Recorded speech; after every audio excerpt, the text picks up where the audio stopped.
चलिए दोस्तों, यहाँ पे देख लेते हैं बीए का कट ऑफ 2020 में कैसा था। ठीक है, तो यहाँ जनरल ओबीसी डब्ल्यूएस का इधर है और दूसरा एससी एसटी का देख लेते हैं। तो राउंड 1 कट ऑफ में देख लीजिए आप, 186 and above in all categories were selected. ठीक है, तो 186 के ऊपर जिनका भी था उन सबका हो गया था। और एससी एसटी के लिए भी इसमें देखिए, एसटी के लिए क्या बोला था, all appeared candidates in ST categories were selected. ठीक है, तो राउंड 1 में मैं आपको बता देता हूँ कि एसटी के लिए आप जो भी कोई भी मतलब आप कोर्स लीजिए, चाहे आप बीए लीजिए, बीएससी बायो लीजिए, बीएससी मैथ लीजिए, बीएससी होम साइंस लीजिए, तो एसटी कैटेगरी के जितने बंदे अपीयर होते हैं सभी को हो जाता है सिलेक्शन, तो इसमें प्रॉब्लम नहीं आती है। फिर बात होती है जैसे एससी की, जनरल की, ओबीसी डब्ल्यूएस की। तो एससी में देख लीजिए बहुत ज़्यादा 100 या 120 नंबर से ज़्यादा नहीं आता ठीक किसी चीज़ में। तो इतना भी अगर आप ला रहे हैं तो सेफ जोन में कोई भी, मैं बता रहा हूँ कोर्स में। अब देख लेते हैं पूरा बीए का एनालाइज कर लेते हैं यहाँ पे। तो फर्स्ट राउंड में 186 एंड अबव के लिए जनरल ओबीसी डब्ल्यूएस के लिए, और एसटी के लिए सभी। एससी का पता नहीं था हमें, मतलब 186 मान के चलिए पहले में। फिर राउंड 2 की बात कर लेते हैं तो 174 and above all categories were selected. ठीक है, तो एसटी का तो हाई है सभी का, एज वेल एज अगर 174 एंड अबव है तो सभी का सिलेक्शन, मतलब जनरल हो, बीसी हो, डब्ल्यूएस हो, एसटी हो, एससी सभी का।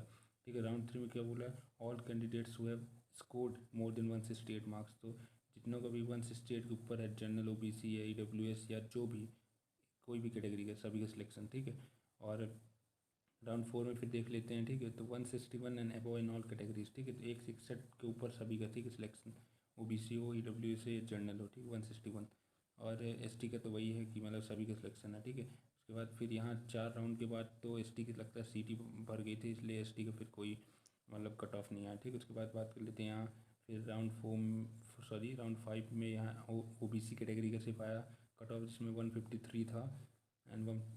तो उसमें से वो बीसी कैटेगरी का सिलेक्शन होता है। इसका मतलब ये है कि जनरल का यहाँ ख़त्म हो गया था। ठीक है, उसके बाद राउंड 6 में फिर 144 ओबीसी कैटेगरी के आया, ईडब्ल्यूएस का नहीं आ रहा था और जनरल का ख़त्म हो गया था। फिर राउंड 7 में फिर देखिए यहाँ क्या हुआ कि 142 ईडब्ल्यूएस कैटेगरी का दिया गया और ओबीसी का यहाँ रोक दिया गया। ठीक है, और 138 एंड एबव में बोला एससी कैटेगरी। तो मैं एससी वाले से थोड़ा वेट किया करिए, आप लोग का बहुत कम गिरता है। ठीक है, ये नहीं कि इससे पहले आप कहीं सी एमपी में जाके मतलब एडमिशन करा सकते हैं आप, पर यही है कि एक बार फीस दे देंगे फिर फीस रिफंड नहीं होगा। इसलिए मैं बोल रहा हूँ आपको थोड़ा थोड़ा वेट करना है, कम से कम 8-9 राउंड तो जाते ही जाते हैं। एससी वालों को मैं बता रहा हूँ 120 से उससे भी नीचे आ जाता है। ठीक है, तो आपको रुकना है, थोड़ा पेशेंट होना है और आपका हो जाएगा। ठीक है, सिलेक्शन में। और फिर राउंड 8 में देख लेते हैं 137 एंड एबव ओबीसी कैटेगरी का हो गया।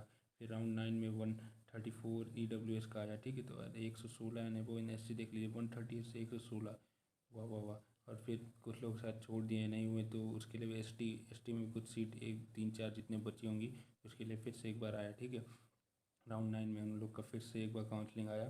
उसके बाद राउंड 10 भी आया, देखिए 134 ओबीसी का, फिर 124 ईडब्ल्यूएस का। राउंड 11 में 104 चला गया एससी कैटेगरी का, और अपीयर्ड कैंडिडेट एसटी कैटेगरी फिर से मतलब थोड़ी सीट बची थी। राउंड 12 में 161 सभी के लिए। ठीक है, जो भी 3 4 सीट बची होंगी इसलिए सभी को 161 के ऊपर, 133 के ऊपर ओबीसी, 115 है वो ईडब्ल्यूएस। ठीक है, बहुत कम ईडब्ल्यूएस चला गया, 115 तक चला गया एसटी सभी candidate and 100 and above SC category के लिए।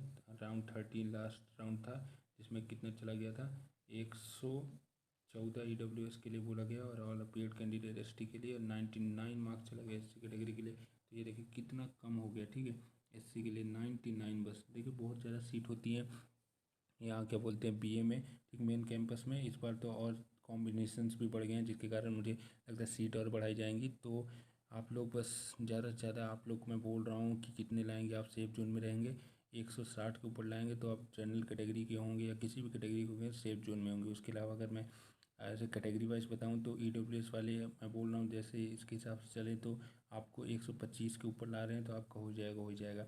ओबीसी का भी ऐसे ही है, 130 के ऊपर ले तो आपका सिलेक्शन तय है। एंड एसटी का तो कोई प्रॉब्लम नहीं है, बस आप क्लियर होइए आपका हो जाएगा। और एससी को बोल रहा हूँ बहुत ज़्यादा, तो आप 110 नंबर लाएंगे तो आपका सिलेक्शन हो जाएगा। बट अगर आप सबको अपना मनपसंद कॉम्बिनेशन चाहिए देन आपको मैं बोल रहा हूँ आप 150 के ऊपर लेके 160 के ऊपर लेके चलिए, आपको मिल जाएगा। ठीक है, और अपना सब डॉक्यूमेंट अच्छे से रखिए पहले से, सो दैट प्रॉब्लम ना हो, एक बार में आपका हो जाए सब कुछ, काउंसलिंग वाउंसलिंग। तो बढ़िया से आप लोग दीजिए, ऑल द बेस्ट।